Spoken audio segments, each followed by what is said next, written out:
Good morning friends, welcome to Krishna tutorials. हमने कल एक वीडियो देखी थी जिसका ये सेकंड पार्ट है। बेसिकली ये वर्क हमारे change in profit sharing ratio chapter की 6th वीडियो है, पर अक्यूमुलेटेड प्रॉफिट्स एंड रिजर्व्स का सेकंड पार्ट है एंड होपफुली शायद ये लास्ट पार्ट होगा।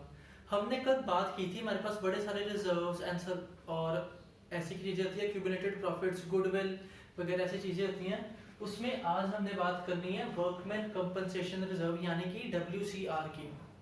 ये ना बच्चों का सबसे ज़्यादा फेवरेट टॉपिक है क्योंकि उनको बहुत इंटरेस्टिंग लगता है और स्टार्टिंग में कभी कभी इजी नहीं लगता। अब वर्कमैन कंपनसेशन रिजर्व होता क्या है? वर्कमैन कंपनसेशन रिजर्व एक सिंपल सा रिजर्व है जिसके अंदर हमारे कुछ पैसे पड़े होते हैं और वो पैसे हम कब यूज़ कर सकते हैं? वो पैसे हमें तब यूज़ करने होते हैं अगर हमारे लिए कोई लायबिलिटी है या क्लेम है। अगर हमने किसी वर्कमैन को क्लेम पे करना है, अगर उसको कुछ हो गया है, मतलब वर्कर्स को कंपनसेट करने के लिए ही ये क्लेम बनाया जाता है। अब हम बात कर रहे हैं जब प्रॉफिट शेयरिंग रेशो चेंज हो रही है। प्रॉफिट शेयरिंग रेशो चेंज होने पे या WCR के हमारे पास 3 केसेस होते हैं। वो 3 केस कौन कौन से हो सकते हैं? जिसमें केस 1 हम करेंगे जो सबसे सिंपल केस है। फॉर एग्जाम्पल, अब एक एग्जाम्पल मान लो कि हमारे पास बैलेंस शीट में लायबिलिटी साइड पे WCR की अमाउंट दी हुई है ₹50,000। ठीक है,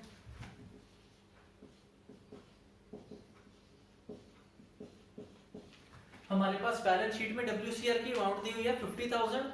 उसके अलावा नीचे एडजस्टमेंट में कुछ भी नहीं लिखा हुआ। तो इसका मतलब क्या है कि हमारे पास वर्कमैन कंपनसेशन रिजर्व में 50,000 रुपया पड़ा हुआ है और उसकी हमें कोई लायबिलिटी नहीं है।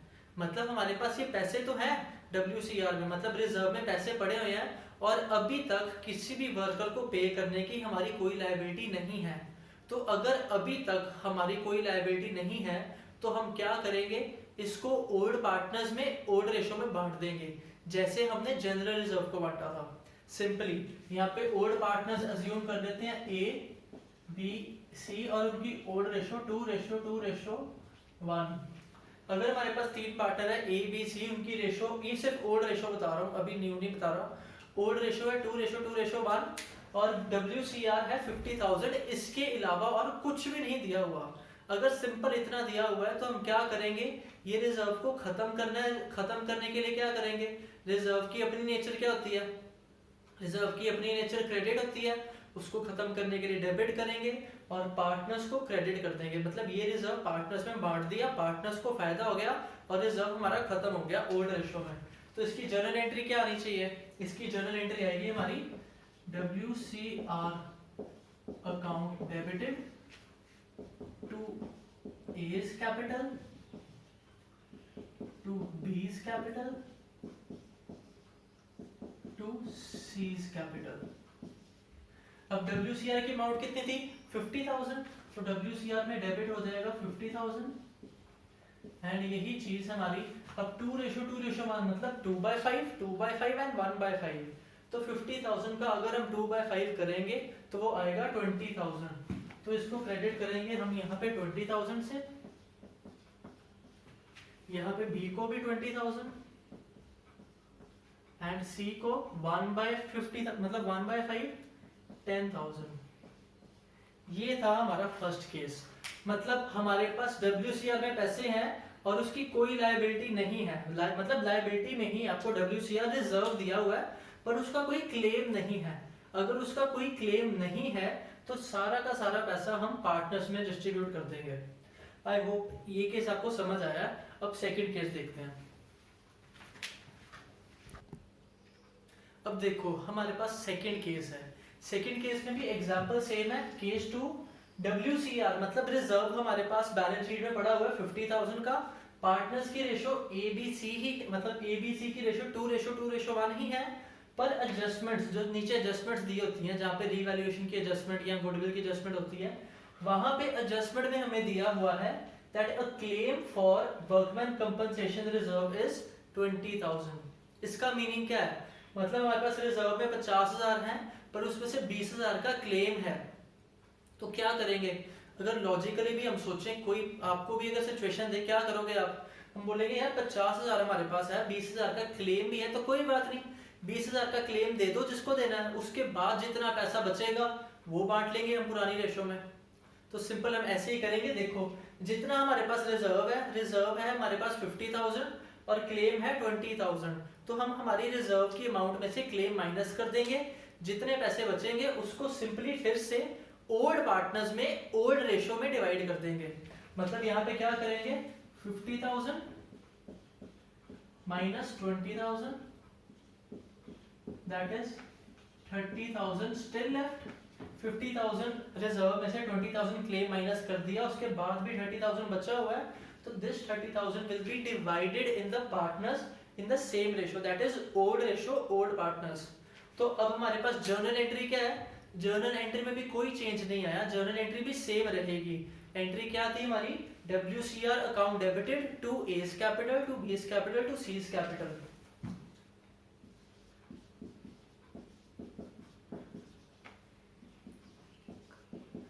WCR account debited to A's capital account to B's capital account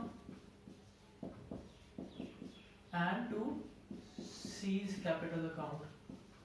पर यहाँ पे WCR में अमाउंट कितनी आएगी, WCR में यहाँ पे 50,000 नहीं आएगा, कितना आएगा यहाँ पे WCR में आएगा 30,000, क्योंकि हमने 20 निकाल देना है, तो 30,000 यहाँ पे आएगा। और ये 30,000 को फिर से 2:1 मतलब 2/5 2/5 एंड 1/5, 30,000 का 2/5 करेंगे वो आएगा 12,000। तो यहाँ पे 12,000, B का भी 12,000 एंड C का 6,000। यहाँ तक क्लियर सबको। पर आपके दिमाग में यहाँ पे क्वेश्चन आ सकता है कि 50,000 में से 30,000 की हमने एंट्री की, बाकी 20 गया कहाँ, बाकी 20 अभी भी लायबिलिटीज में जाएगा, और अगर उसकी जर्नल एंट्री पास करनी हो तो वो भी देख लो। बाकी के लिए हमने क्या करना है, बाकी जर्नल एंट्री के लिए मतलब बाकी जो WCR है, जो ये 20,000 क्लेम था, ये WCR को हम क्लेम में ट्रांसफर कर देंगे। क्लेम किसी को देना था मतलब हमारी लायबिलिटी थी, अगर हमने किसी को क्लेम देना था तो हमारी लायबिलिटी है, तो वो लायबिलिटी कहाँ जाती, क्रेडिट में, तो हमारी जर्नल एंट्री क्या आएगी, बाकी 20,000 की। मतलब ये हमारा फर्स्ट पार्ट था कि 30,000 था वो बांट दिया, बाकी 20,000 को क्या करना है, हम सेम एंट्री करेंगे WCR account debited to claim for WCR।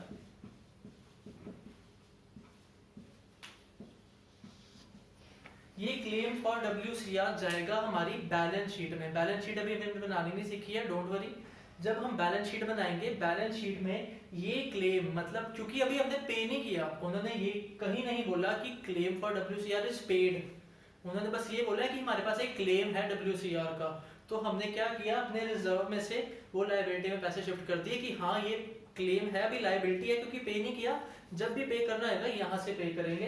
तो बाकी 20,000 शिफ्ट हो गया क्लेम फॉर WCR जो कि हमारी लायबिलिटी है। ये कितना जाएगा हमारा 20,000। यहाँ तक क्लियर सबको। यहाँ पे हमारा सेकंड केस खत्म होता है। एक ब्रीफली इसको देखें। 50,000 का हमारे पास WCR था, रिजर्व में 50,000 है, पर उसका क्लेम है 20,000 का, तो 50,000 में से 20,000 चले गया क्लेम में, बाकी 30,000 हमने पुराने पार्टनर्स में पुरानी रेशो में बांट दिया। नाउ हमारे पास इसका थर्ड और लास्ट केस है WCR का। देखो यहाँ पे क्या कह रहे हैं, फिर से हमारे पास WCR मतलब रिजर्व में 50,000 50,000 रुपीज पड़े हुए हैं, और ABC की रेशो भी वही है, पुरानी रेशो 2:1, पर हमें कह रहे हैं एडजस्टमेंट्स में a claim for WCR is ₹70,000। अब क्या करोगे, देखो हमने क्लेम कहाँ से पे करना होता है, रिजर्व में से। रिजर्व में से 50,000 है, पर ज्यादा पैसे देने के, आपके पास 50,000 है, पर पैसे जो पे करने हैं, जो क्लेम है, जो लायबिलिटी है, वो 70,000 है। अब बाकी जो 20,000 है उसका क्या करेंगे। आप में से जिसके भी दिमाग में आ रहा है ना कि बाकी 20,000 हम पार्टनर से ले लेंगे, वो बिल्कुल गलत है। हम पार्टनर से नहीं लेंगे। क्यों, हमारी लायबिलिटी बढ़ रही है। यहाँ पे देखो 50,000 हमारे पास रिजर्व था और 70,000 क्लेम है, तो 50,000 तो हम क्लेम रिजर्व में से सेटल कर देंगे, बाकी 20,000 से हमारी लायबिलिटी इंक्रीज हो रही है। तो अगर लायबिलिटी इंक्रीज होती है उसको कहाँ डालते हैं? एग्जैक्टली उसको रीवैल्यूएशन अकाउंट में डालते हैं। तो मतलब 50,000 से हम 50,000 से ये जो 70 क्लेम है, ये 70,000 क्लेम का 50,000 हम ले लेंगे जो हमारे पास रिजर्व है, बाकी 20,000 से हमारी लायबिलिटी बढ़ जाएगी और वो बैलेंस शीट में आएगी। अब लायबिलिटी बढ़ जाएगी मतलब यहाँ पे कोई भी चीज पार्टनर्स में डिवाइड होनी नहीं है। अगर हमने ना तो यहाँ पे पार्टनर्स को कुछ देना है, ना ही यहाँ से पार्टनर से कुछ लेना है, तो इसकी एंट्री कैसे होगी? इसकी दो केस हो सकते हैं, एक सिंगल एंट्री और एक उसको डिवाइड करके दो एंट्रीज में। पहले मैं आपको दिखा रहा हूँ कि एक ही एंट्री में कैसे कर सकते हैं इसको। तो इसकी जर्नल एंट्री आएगी, देखो WCR अकाउंट डेबिटेड। हमारे पास रिजर्व में 50,000 था, पूरा का पूरा रिजर्व यूज कर लो 50,000 का। पर जो हमारे पास क्लेम है, क्लेम हमारी लायबिलिटी है, पहले भी इसको क्रेडिट किया था, अभी भी क्रेडिट करना है। तो यहाँ पे टू क्लेम फॉर WCR जाएगा 70,000। अब देखो डेबिट में कम है, क्रेडिट में ज्यादा है, हमारे पास क्लेम ज्यादा है। और वैसे भी याद करो जब लायबिलिटी बढ़ती है तो रीवैल्यूएशन की एंट्री क्या होती है? रीवैल्यूएशन अकाउंट डेबिटेड टू जौन सी भी लायबिलिटी। तो यहाँ पे 20,000 से हम डेबिट किसको करेंगे? Revaluation account, revaluation account debited 20,000। अगर यही एंट्री आपको ऐसे पास नहीं करनी तो इसको हम दो तरह तोड़ के भी एंट्री कर सकते हैं, जिसमें हम फर्स्ट एंट्री करेंगे कि WCR to claim for WCR। पहली एंट्री में हम करेंगे कि देखो क्लेम 70 है, पहले 50,000 रिजर्व में से जितना क्लेम पे कर सकते हो पहले वो कर दो। तो उसकी एंट्री आएगी WCR account debited to claim for WCR। तो क्लेम चाहे 70 था पर WCR में से कितना क्लेम पे कर रहे हैं? 50,000। तो WCR to claim for WCR में जाएगा हमारा 50,000। ठीक है, यहाँ पे भी 50, यहाँ पे भी 50। बाकी 20,000 से हमारा क्लेम अभी भी बचा है, मतलब लायबिलिटी बढ़ रही है। लायबिलिटी बढ़ने पे रीवैल्यूएशन की एंट्री क्या होती है? लायबिलिटी ने क्रेडिट में जाना है तो डेबिट में कौन जाएगा? Revaluation account. तो जर्नल एंट्री दूसरी, मतलब सेकंड केस में या तो अकेली ये एंट्री होगी या फिर दो एंट्री होगी। दूसरी एंट्री है हमारी रीवैल्यूएशन अकाउंट डेबिटेड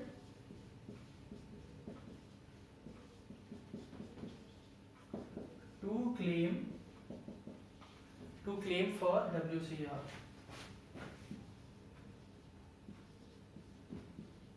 अब यहाँ पे अमाउंट कितनी जाएगी हमारी? देखो 70 का क्लेम था, 50 पे कर दिया, 20 बचा हुआ है, तो 20,000 यहाँ पे चला जाएगा। ये हमारे पास तीन केसेस थे WCR के, जो कि बहुत सिंपल थे। हमारे सिंपल लॉजिकल रीजनिंग से ये चीज हो सकती है कि अगर आपके पास रिजर्व में पैसे हैं पर क्लेम नहीं है, सारा पार्टनर्स में बांट दो। अगर आपके पास रिजर्व में पैसे हैं पर उसमें से कुछ क्लेम है, तो जितना क्लेम है उतने पैसे क्लेम में शिफ्ट कर दो, बाकी पैसे पार्टनर्स में बांट दो। और थर्ड केस, आपके पास रिजर्व में पैसे हैं पर क्लेम उससे भी ज्यादा है, तो पहले तो जितने पैसे रिजर्व में है उससे क्लेम दो, उसके बाद जितने नहीं है उसको रीवैल्यूएशन में डालो और लायबिलिटी इंक्रीज कर दो। यहाँ तक क्लियर? आई होप यहाँ तक सबको क्लियर है। अब हम करेंगे IFF यानी इन्वेस्टमेंट फ्लक्चुएशन फंड। हाँ जी, तो देखो अब सबसे पहले हमें जानना है कि इन्वेस्टमेंट फ्लक्चुएशन फंड यानी कि IFF या फिर IFR मतलब रिजर्व भी हो, वो होता क्या है। इन्वेस्टमेंट का मीनिंग आपको सबको पता है। इन्वेस्टमेंट हमारा एक एसेट होता है। इन्वेस्टमेंट मतलब कोई ऐसी जगह जहाँ पे हमने अपने पैसे इन्वेस्ट किए हुए हैं। वो इन्वेस्टमेंट शेयर्स में हो सकती है, डिबेंचर्स में हो सकती है, गोल्ड में हो सकती है, बिल्डिंग में हो सकती है, किसी भी चीज में हो सकती है। पर मेन बात है कि वो इन्वेस्टमेंट जो है ना, अब ये फंड क्यों बनाया जाता है? कभी कभी हमारी इन्वेस्टमेंट की वैल्यू एकदम से अप या डाउन चली जाती है। मतलब हमने जो एसेट शो किया होता है, मान लो हमने एसेट शो किया जितना भी, पर इन्वेस्टमेंट की वैल्यू उससे कम हो गई, तो वो इन्वेस्टमेंट की वैल्यू पूरी फुलफिल करने के लिए हम रिजर्व में से पैसे निकाल सकते हैं। जैसे अगर मान लो मेरे पास इन्वेस्टमेंट थी 50,000 की, मतलब मेरे पास बुक वैल्यू जब मैंने खरीदी तो वो 50,000 की थी, पर मार्केट वैल्यू उसकी आज 40,000 हो गई है, तो 10,000 से इन्वेस्टमेंट की वैल्यू कम है। तो ये जो 10,000 से इन्वेस्टमेंट की वैल्यू कम है, इसको ठीक करने के लिए मैं IFF यानी इन्वेस्टमेंट फ्लक्चुएशन फंड से पैसे निकाल के इन्वेस्टमेंट में डाल सकता हूँ कि वो फिर से मेरी पूरी हो जाए। अब यहाँ पे भी हमारे पास 3 केसेस होते हैं। पहला केस देखो, पहले केस में IFF यानी इन्वेस्टमेंट फ्लक्चुएशन फंड या फिर रिजर्व में हमारे पास पैसे कितने हैं 30,000, मतलब 30,000 हमारे पास रिजर्व में पैसे हैं। और यहाँ पे क्या कह रहे हैं, book value of investment is 1 lakh, मतलब बुक वैल्यू हमने जो इन्वेस्टमेंट खरीदी थी वो थी 1 लाख की, और कह रहे हैं market value of investment is 1,10,000। अब एक सेकंड के लिए सोचो, यहाँ पे मुझे फायदा है कि नुकसान है? मैंने सोचा था कि मेरी इन्वेस्टमेंट 1 लाख की है, पर पता लगा उसकी वैल्यू तो बढ़ गई है। तो क्या मुझे यहाँ पे ये IFF यूज करने की जरूरत पड़ेगी? नहीं पड़ेगी। क्यों नहीं पड़ेगी? क्योंकि IFF तो तब यूज करना था अगर इन्वेस्टमेंट कम हुई होती, पर इन्वेस्टमेंट तो बढ़ गई है। अगर इन्वेस्टमेंट बढ़ गई है या फिर इन्वेस्टमेंट उतनी ही रहती, अगर लिखा होता बुक वैल्यू 1 लाख और मार्केट वैल्यू भी 1 लाख लिखी होती, दोनों सेम होती, तब भी मेरी इन्वेस्टमेंट जब तक कम नहीं हो रही है तब तक मैं IFF में से पैसे यहाँ पे नहीं डालूंगा। मतलब चाहे मेरी इन्वेस्टमेंट की वैल्यू बढ़ जाए, चाहे मेरी इन्वेस्टमेंट की वैल्यू उतनी ही रहे, यहाँ पे IFF में यूज नहीं करूंगा। अब जब मेरे पास IFF यूज करने की जरूरत है ही नहीं, तो मैं क्या करूंगा? रेशो तो अभी भी बदल रही है ना, तो पार्टनर सोचेंगे IFF में जो पैसे पड़े हुए हैं इन्वेस्टमेंट में यूज तो करने पड़े नहीं, तो वो पैसे हम बांट लेते हैं जैसे उन्होंने पहले बांटे थे। तो यहाँ पे भी ये फंड या फिर रिजर्व होता तो रिजर्व ही है, मतलब एक्स्ट्रा पैसे हैं, लायबिलिटी में क्रेडिट साइड पे हैं, तो इसको बांटने के लिए क्या करेंगे, old partners capital account debited to IFF। तो यहाँ पे ओल्ड पार्टनर्स की हम वही ले लेते हैं कि हमारे पास A, B और C थे जिनकी रेशो थी 2:2:1। हमारे पास A, B, C old partners थे जिनकी रेशो थी 2:2:1। अब ये 30,000 को उन्होंने बस बांट लेना है, तो जर्नल एंट्री क्या रहेगी, IFF account debited to A's capital to B's capital and to C's capital. अब यहाँ पे क्योंकि हमें IFF यूज करने की जरूरत नहीं पड़ी थी इसलिए हमने यहाँ पे बांटा है। तो IFF कितना था 30,000, ये डेबिट में चला जाएगा, और ये 30,000 को 2/5 2/5 1/5 करेंगे तो कितना आएगा 12 12 एंड 6, मतलब यहाँ भी 12,000, इधर भी 12,000 एंड यहाँ पे 6,000। ये क्लियर सबको? ये हमारे पास पहला केस है जब हमने फर्स्ट केस में इन्वेस्टमेंट की वैल्यू जब कम नहीं हो रही थी, चाहे बढ़ जाए चाहे उतनी रहे, तो हमें IFF यूज करना नहीं पड़ा, वो IFF हमने सारा यहाँ पे यूज कर दिया। अब साथ ही फर्स्ट केस देखते हैं, इसी में देख लेना।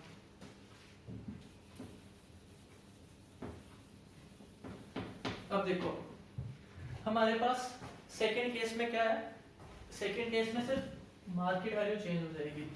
हमारे पास मार्केट वैल्यू मान लीजिए 80,000, या फिर उससे बेटर होगा कि अगर हम इसको 75,000 लेंगे। अब यहाँ पे देखो हमारे पास केस क्या है, हमारे पास फिर से सेकंड केस की बात करें जहाँ पे IFF यानी इन्वेस्टमेंट फ्लक्चुएशन फंड या रिजर्व में 30,000 रुपीज है, पार्टनर्स की ओल्ड रेशो वही है 2:2:1। जो बुक वैल्यू इन्वेस्टमेंट की, मतलब जितने पे हमने इन्वेस्टमेंट शो की हुई है, जितने पे हमने खरीदी थी, वो था 1 लाख, पर हमें पता लगा उसकी मार्केट वैल्यू कम हो गई है।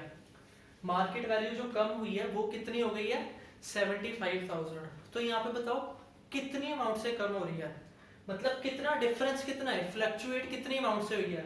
हमने सोचा था 1 लाख की है पर वो 75,000 की है, तो यहाँ पे हमें नुकसान हो रहा है एक तरह से।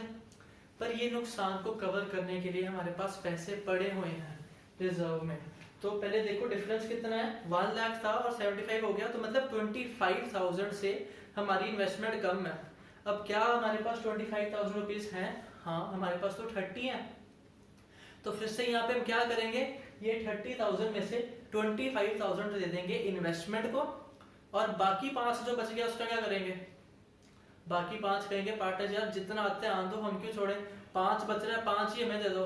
तो मतलब फिर से यहाँ पे क्या रहेगा, देखो 30,000 में से 30,000 जो हमारे पास फंड में पैसे थे उसमें से पहले तो इनका फ्लक्चुएट कैलकुलेट किया कि उन दोनों का डिफरेंस कितना है 25,000 का। डिफरेंस तभी देखना है अगर वैल्यू कम हो रही है। तो 25,000 किसको जरूरत है, इन्वेस्टमेंट को, तो 30,000 में से ये 25,000 हम दे देंगे इन्वेस्टमेंट को, और जो बचेंगे 5,000 ये किसको बांट देंगे, पार्टनर्स को। तो जर्नल एंट्री हमारे पास क्या थी पार्टनर्स को बांटने की, एंट्री वही थी IFF account debited to A's capital to B's capital to C's capital. पर IFF में अमाउंट कितनी आएगी इनको देने के लिए, इनको देने के लिए IFF में अमाउंट आएगी अब 5,000, और ABC में कितना कितना आ जाएगा 2/2/1 मतलब 2,000 एंड 1,000। यहां तक क्लियर सबको, ये हमारा सेकंड केस भी हो गया है। अब साथ ही इसके साथ ही हम थर्ड केस भी देख लेंगे। यहाँ तक क्लियर है ना सबको, आई होप यहाँ तक क्लियर है। हमने बस क्या किया, 30,000 फंड था, उसमें से 25,000 इन्वेस्टमेंट को पूरे करने के लिए यूज कर दिए, बाकी 5,000 को 2,000 2,000 1,000 पार्टनर्स में बांट दिया।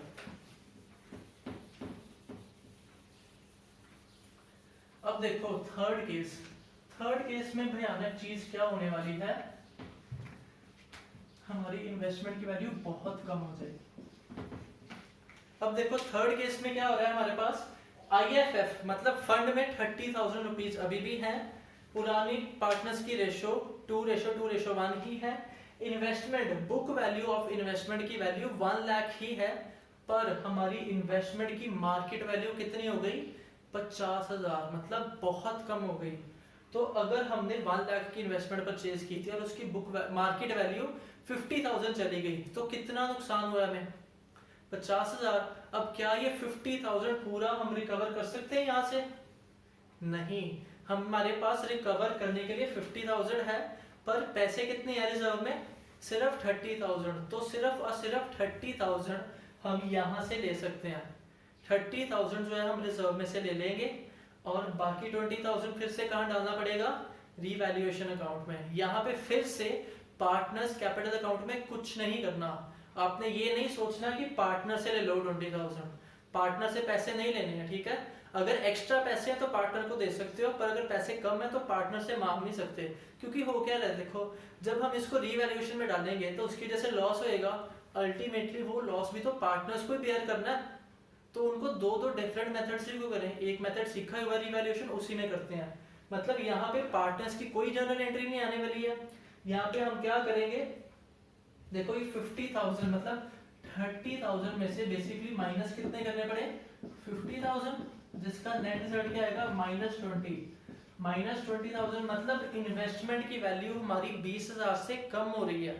अगर इन्वेस्टमेंट की वैल्यू 20 से कम, 20 से कैसे कम हुई, 1 लाख थी, आप सोच रहे होगे कम तो 50 से हुई है, पर ये 50 में 30 तो IFF से चले गए ना, तो 50 प्लस 30 कितना हो गया 80 हो गया। तो बाकी 20,000 अभी भी नहीं है, तो ये 20,000 हम रीवैल्यूएशन में डालेंगे, और एसेट कम हो रहा है तो एसेट कहाँ जाएगा, एसेट कम होने पे क्रेडिट में जाएगा। तो जर्नल एंट्री आएगी हमारी revaluation account debited to investment 20,000 से। ये हमारे पास 3 केसेस IFF के थे। अब आई होप आपको यहाँ पे WCR और IFF इनके तीनों केसेस क्लियर हैं। एंड डोंट वरी कि ये 2 इकलौती ऐसी चीजें थी जिनके ज्यादा केसेस थे, बाकी हमारे पास सिंपल चीज है। अगर आपके पास कोई प्रॉफिट एंड लॉस अकाउंट का डेबिट बैलेंस या क्रेडिट बैलेंस हो, डायरेक्टली पार्टनर्स में बांट देना है। और बस एक चीज याद रखना, अगर हमें दिया हो एम्प्लॉइज प्रोविडेंट फंड, अगर हमें एम्प्लॉइज प्रोविडेंट फंड दिया हुआ है उसको सीधा इग्नोर मार दो, उसको पार्टनर्स में भी नहीं बांटना, उसका कुछ नहीं करना, क्योंकि वो पैसे पार्टनर के हैं ही नहीं, वो पैसे एम्प्लॉइज के हैं। Thank you class.